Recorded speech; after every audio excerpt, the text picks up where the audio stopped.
market growth will drive a requirement for nearly 22,000 new civil and parapublic helicopters globally over the next 2 decades, almost doubling the current fleet, a new study predicts.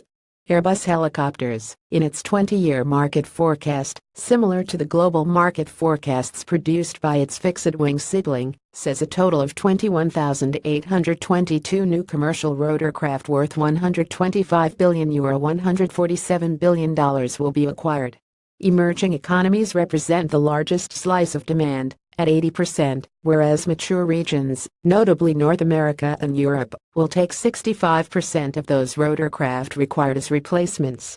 Light single and twin-engined helicopters will dominate, accounting for 16,234 combined sales, or 74% of the total. However, the larger, more expensive medium, supermedium and heavy twin platforms will represent a combined 51% of the order value, it forecasts. The largest market segment in terms of deliveries and value will be commercial, which includes utility and transport missions, accounting for representative figures of 39% and 31%. At the other end of the scale, the weakest performer will be the energy sector, representing just 8% of deliveries and 14% by value. Underpinning the forecast's modeling is an increase in the use of unmanned air vehicles, notably for aerial filming and some law enforcement missions.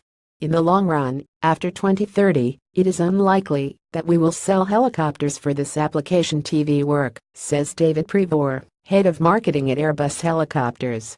But at the moment we don't know when a VUF will come that can transport 5 passengers. He notes that of the forecast sales of 10,949 light singles, a number will have optionally piloted capability.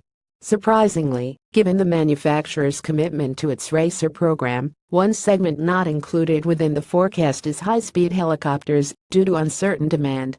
In addition, Airbus Helicopters predicts that 2017 will mark a return to growth for civil helicopter sales, with the market having fallen by about 30% over the past 5 years. First, the figures from all the manufacturers show growth of about 3%.